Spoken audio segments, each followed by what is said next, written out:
Você sabe que está assistindo uma série especial quando, em vez de pular a abertura, você quer assistir a abertura 2, 3 vezes porque ela pode te dar pistas e traz um monte de elementos que te deixam de olho vidrado e de boca aberta. Isso é ruptura, senhoras e senhores. Fala turma, como é que vocês estão? Eu sou o Ricelli, cá estamos mais uma vez, mais uma semana para falar sobre o novo episódio de Ruptura, essa série maravilhosamente maluca. Inclusive era o meu primeiro vídeo pro YouTube, eu tava muito nervoso, fiz um roteirinho ali, palavra por palavra para eu seguir. Só que dessa vez eu vou tentar ficar um pouco mais solto, um pouco mais natural. Separei aqui alguns tópicos sobre coisas importantes, reflexões importantes que eu quero trazer para essa análise, mas no meu ritmo, do meu jeito, depois o editor que se vire aí para deixar o vídeo mais dinâmico. Finalmente a gente vê o que aconteceu com os externos após o episódio da invasão dos internos, né? Ali no mundo exterior. Parecia que a dúvida sobre aquela suposta reforma interna que a Lumon apresentou naquele vídeo institucional, naquela animação para os internos, parecia que ia durar mais tempo essa dúvida, mas meio que já foi esclarecida que não é nada daquilo. Inclusive o Miltic mentiu para o Mark S interno até o tempo, né, que passou. Ele fala que passaram cerca de 5 meses, mas a gente vê que na verdade foi imediato ali, passaram 2, 3 dias desde que os internos invadiram o mundo externo até eles voltarem para os escritórios da Lumon. E isso já deixa muito claro qual que é a cultura empresarial da Lumon, como eles continuam vendo os internos, não tem essa de que vai melhorar a vida deles, a rotina deles no trabalho, os benefícios, não sei o que. É tudo milimetricamente calculado para que só os interesses da empresa sejam atendidos. A gente também vê de volta a senhora Kobel, né, que agora ganhou um apelido carinhoso do cunhado do Mark, a senhora Kobelvig, mistura de senhora Kobel com senhora Selvig. Ela se sente desvalorizada, né, ela sente que ela fez o trabalho dela bem feito, vestiu a camisa, deu sangue, arriscou tudo pela empresa, foi demitida e agora eles vêm com uma oferta de promoção que na verdade parece que eles estão colocando uma coleira nela, para que ela fique calada, fique quieta, não crie problema porque ela sabe demais. E ela não é boba nem nada, percebe isso e dá uma enrolada na Helena. O início do episódio já me chamou muita atenção porque a gente vê tomadas inéditas do prédio da Lumon, a gente vê melhor a grandiosidade da construção, né? São muitas tomadas aéreas, a gente vê muitas janelas, não só na Lumon, como durante o episódio inteiro. É muito interessante como os personagens estão passando ou olhando por janelas o tempo todo. Vamos falar um pouquinho mais sobre isso. E eu senti que essas tomadas grandiosas dos prédios da Lumon, né, por outro lado, elas diminuem o tamanho das pessoas, o tamanho dos personagens, o tamanho da importância deles. O Miltic, que até a própria Helena, mesmo sendo herdeira, dá pra ver que ela é só uma pequena engrenagem nessa grande máquina que é a Lumon. E dá pra ver isso em alguns momentos, como por exemplo, aquele momento muito tenso onde o pai dela subjuga ela, né, logo depois da invasão da interna, chama ela de fedelha impertinente, sai. Aquele momento é muito tenso e mostra como que é a cultura corporativa da Lumon, né, que começa desde o CEO. E dá pra ver também que a Helena, mesmo sendo herdeira, é só uma engrenagem, porque quando o plano da Lumon é colocar os internos de volta para que o Mark conclua o serviço dele, eles não fazem nem cerimônia, pede para Helena voltar como interna, como Heliar. Outra coisa que chama atenção, além desse prédio, dessas tomadas grandes, né? Os personagens sempre estão passando por grandes salas vazias e escuras, né? Então todo mundo ali se sente meio isolado, não tem aquele ambiente de colegas de trabalho, nada disso, pelo contrário. Também dá a entender que a verdade sobre o que a Lumon faz, sobre o que eles fazem, ainda é obscura para todo mundo. Eles mal enxergam o caminho e as escadas que eles têm que subir e descer para sair de lá.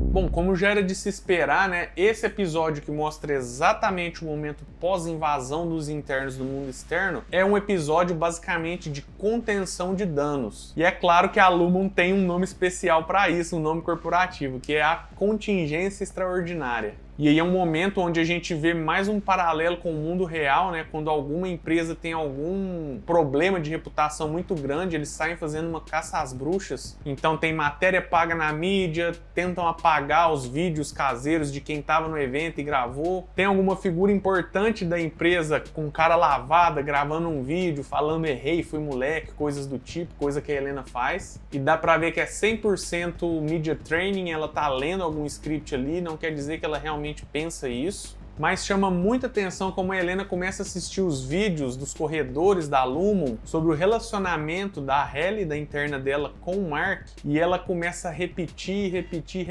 a parte onde eles se despedem, se beijam, trocam palavras carinhosas, perguntam se eles não são o companheiro um do outro aqui no mundo externo. Ali a Halle percebe que a interna dela tá vivendo coisas, tendo sentimentos que ela no mundo externo não tem, né? Porque ela é criada numa bolha muito rígida dessa coisa de herdeira, de funcionária da empresa, muitas expectativas, talvez ela não tenha uma vida social, uma vida amorosa ativa. Então parece que ela começa a se afeiçoar pela própria interna dela e pelo interno do Mark. Será que ela vai fazer alguma coisa para que esse relacionamento deles perdure? Isso seria um baita de um arco para essa personagem da Helena. Outra coisa que me chama muito a atenção é a montagem da série em momentos épicos, como ela deixa momentos importantes ainda mais épicos, como por exemplo o discurso da Helena, ele é intercalado com cenas do Miltic indo até os outros funcionários, inventando uma mentira para demitir eles. Então a gente tem ali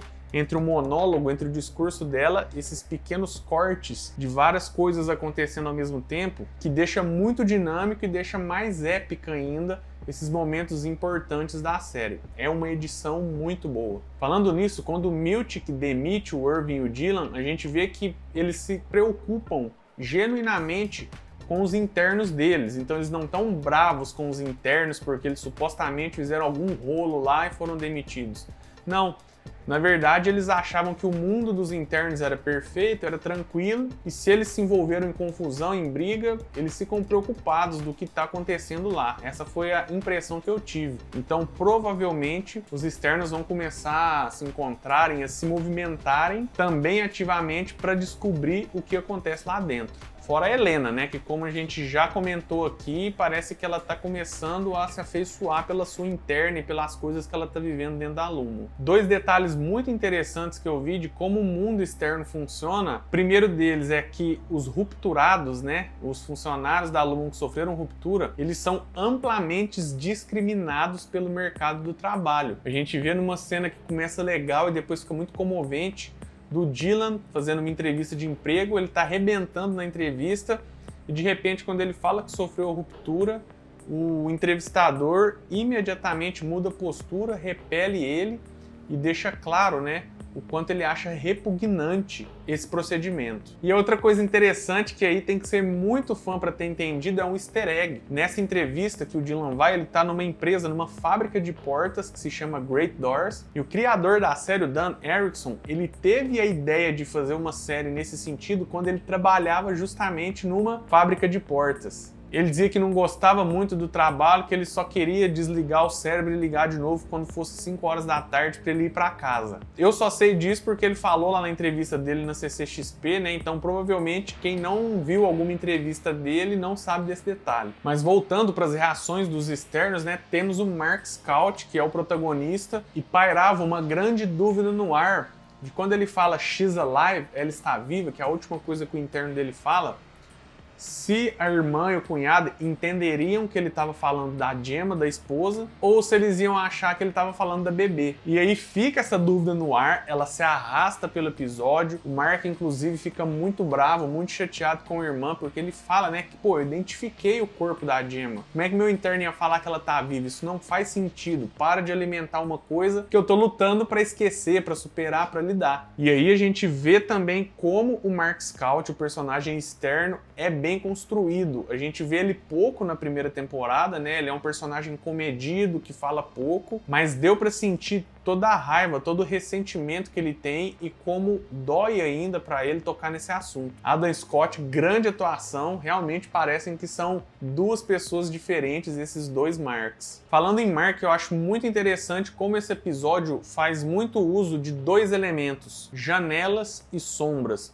Eu já citei, né, da quantidade de janelas que a gente vê ali naquelas cenas noturnas no prédio da Lumon, mas o Mark também, ele começa a olhar muito pela janela de dentro da casa dele, a casa toda escura, cheia de sombras. A gente vê também, por exemplo, quando ele vai tomar café com a irmã dele, que eles estão ao lado de uma janela, que também tem esse jogo de onde eles estão tá cheio de sombra e do outro lado tem claridade. E me parece que a série tá desenhando pra gente que o jogo virou e que agora os externos estão se sentindo presos também, assustados, assim como os internos se sentiam. Porque todo esse acontecimento do final da primeira temporada deixaram eles inseguros, começaram a entender que as coisas não estão bem como eles achavam que estavam. E eles também começam a se perguntar o que de fato está acontecendo, qual que é a verdade sobre a Lumon. Não se esqueçam, nessa série cada detalhe importa, é milimetricamente escolhido e calculado. Assim como a ligação que o Irving faz de um orelhão dizendo saiba que meu interno entendeu o recado. Eu ainda tenho dúvidas sobre para quem ele ligou, se foi pro Burt ou se foi para outra pessoa, mas uma coisa muito legal é que a gente vê que o Burt tá seguindo ele. Então provavelmente no final da primeira temporada, quando o Irving foi lá, bateu na porta do Burt e não teve o que falar, porque o externo dele acordou antes, o Burt deve ter ficado intrigado com isso e tá seguindo o Irving para ver de qual que é. E aí a gente começa a ver alguns detalhes que dão mais pistas sobre os grandes mistérios dessa temporada.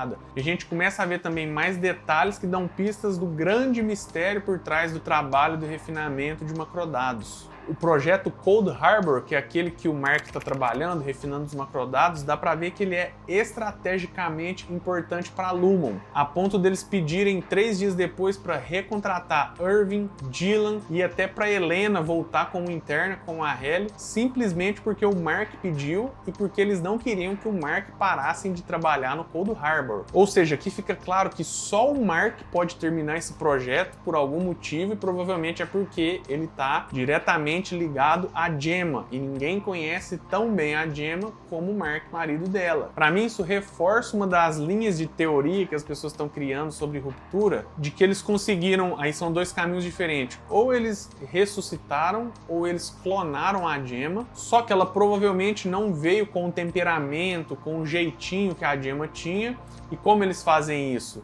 De repente sequenciando o DNA dela ou através do chip de ruptura, eles vão adicionando ali emoções para ela que se aproximem da Gemma antiga, da Gemma que a gente conhecia. E quem que pode reconhecer, mesmo que de forma inconsciente ou criptografada, quais emoções a Gemma tinha mais ou tinha menos e fazer esse tempero da personalidade dela? O Mark. Será que é isso mesmo, hein? Será que eu vou acertar? Alguns elementos que me fazem acreditar em algo nessa linha. Primeiro, é a importância do Cold Harbor, então provavelmente a Gemma ela é um teste. Se eles conseguirem trazer de alguma forma a Gemma de volta, talvez eles consigam vender isso, essa solução, ou trazer o criador da Lumon de volta. Não sei qual é o objetivo final, mas o fato é que só o Mark pode cumprir essa função estratégica e importantíssima para a Lumon. E além disso, a abertura nova da série, né, que é diferente da abertura da primeira temporada, e lembrando que o primeiro episódio ele não teve abertura, a gente só viu a abertura agora, traz alguns elementos que reforçam essa tese. O primeiro deles é a cabra, né? A gente tinha uma sala cheia de cabras no episódio da primeira temporada, onde um homem cuidava das cabras, dava leite numa mamadeira para elas e diziam para o Mark e para a Halle que as cabras ainda não estavam prontas. Então isso fortalece aquela coisa de será que estão fazendo algum experimento genético aqui? Na abertura também aparece o Mark levantando de uma cama com vários bebês em volta, então dá mais essa sensação de experimentos genéticos, de reprodução, e nos remete até a senhora Huang, né, aquela menina funcionária que muita gente está achando que é uma filha que o Mark Mark teve com a Gemma, de alguma forma, que a Lumon tá criando ela. E também no finalzinho da abertura, tem o que parece uma versão bebê do fundador, né? Engatinhando, mas com a cabeça ali de um adulto, também de roda do Mark. Então talvez o objetivo final da Lumon seja esse, recriar o fundador, seja através de ressurreição, de clonagem, etc, etc.